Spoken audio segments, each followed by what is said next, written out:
For want of a knell, the kingdom was lost. That's how the catechism goes when you boil it down. In the end, you can boil everything down to something similar, or so Roberta Anderson thought much later on. It's either all an accident, or all fate.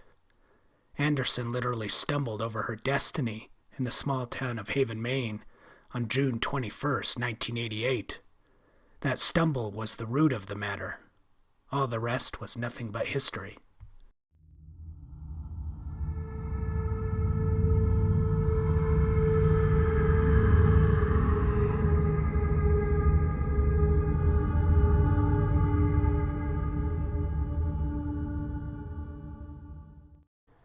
Hello everybody, this is DeathGroundReviews, the monster that devours horror, suspense, and all those things the fantastic. Please like this video, share it with your fellow horror fiends, and subscribe to the channel if you like. All these things help keep the monster alive. So today's book review is another Stephen King book. This one is another one of his really big ones, one that could probably be used as a pretty good weapon if you chose to use it as such. The paperback version I have comes to a total of 747 pages, and the title of the book is The Tommyknockers. This book had a very profound effect on me personally back when I was about 18 years old when I first read The Tommyknockers. I just I was a little older. I think I was about 20, but that's neither here nor there.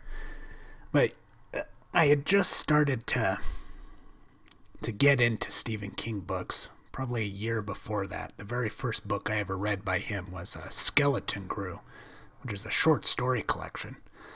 And then I read The Shining, and then Carrie, and then Salem's Lot.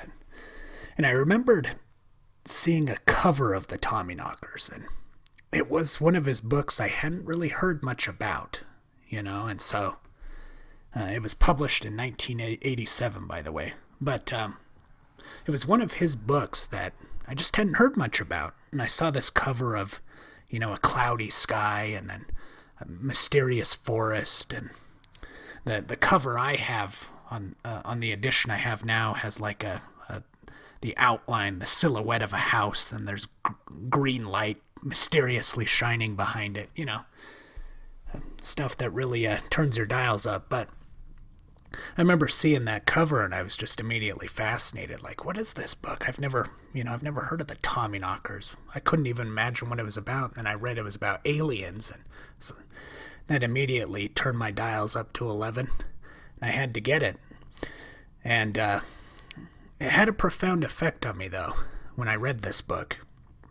Because I remember reading it, and so badly I wanted to believe that once Bobby Anderson and Gardner, gained access to this alien spaceship, I so badly wanted to believe that they would find the answers to all the universe's mysteries.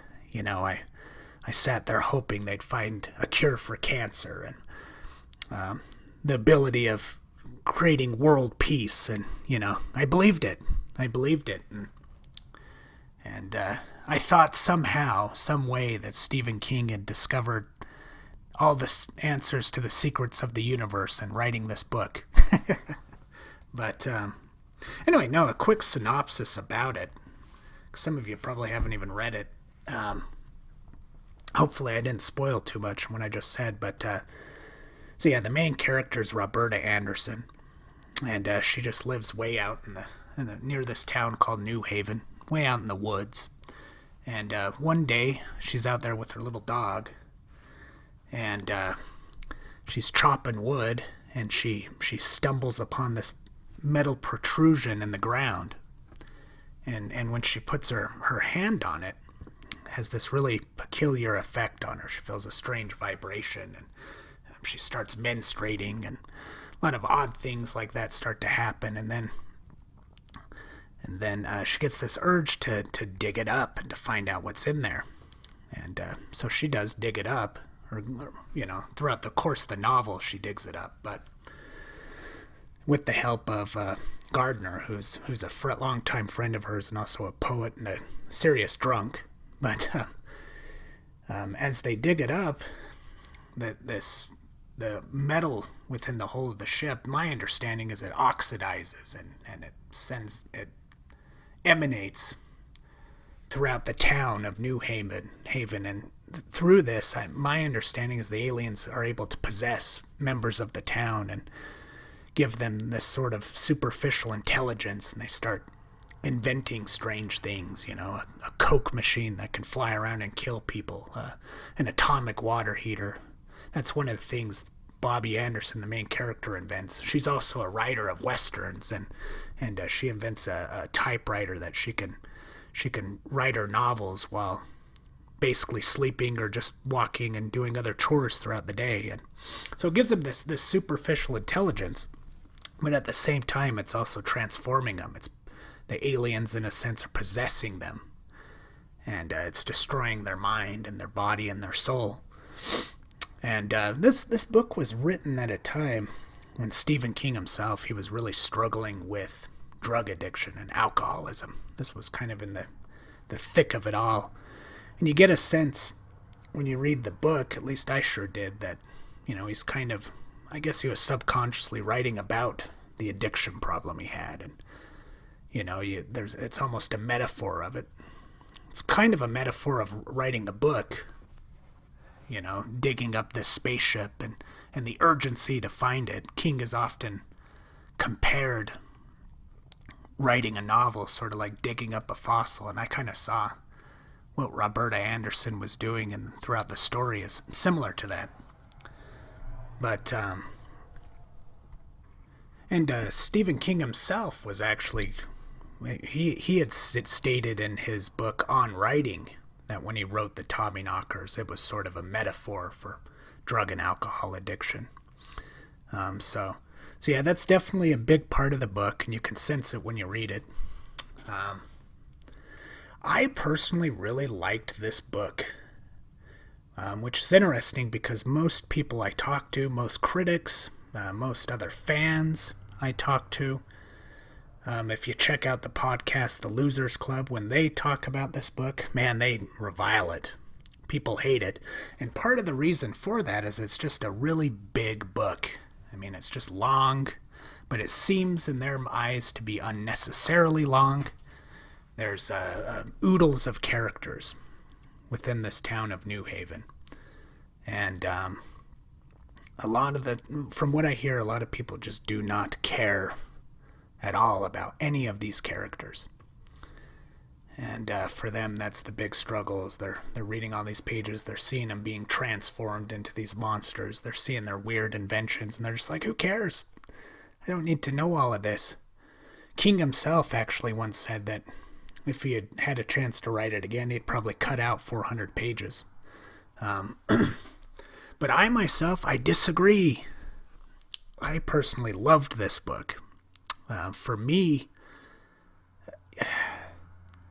a lot of the structure, so part of the issue people have is the structure of the book. There's like chapters within chapters. There's scenes that are like one sentence, and that's what they complain about, is they get confused, and there's things to them that are just ultimately skimmable. I myself, I loved it. Because to me it reflected who these characters are. Well, not just who they are, but it reflected their possession, right? It created this very lurid and chaotic and just insane atmosphere that reflected really well what the aliens were doing to them, because the aliens were taking over their identity, and so things would be disorderly and chaotic like that. And the book, in a sense, is kind of a metaphor for King's addiction. So I don't know, I thought the structure of the book, even though it is bloated and in a lot of ways, I thought it's a book about that. It's a book about excess. It's a book about being a workaholic to some extent. When with the case of Bobby Anderson, when she's, writing this this book in her sleep with her typewriter that types itself and creating an atomic water heater and renovating her entire house, basically. It's a book about all those things. So I personally really liked the Tommyknockers for that reason. But I'd like to hear your guys' opinion on the Tommyknockers. I'm sure many of you revile it, but if there's any of you that agree, I'd like to hear your thoughts about the book. So please comment below about the Tommyknockers by Stephen King. And thank you very much, guys. I'll talk to you again soon.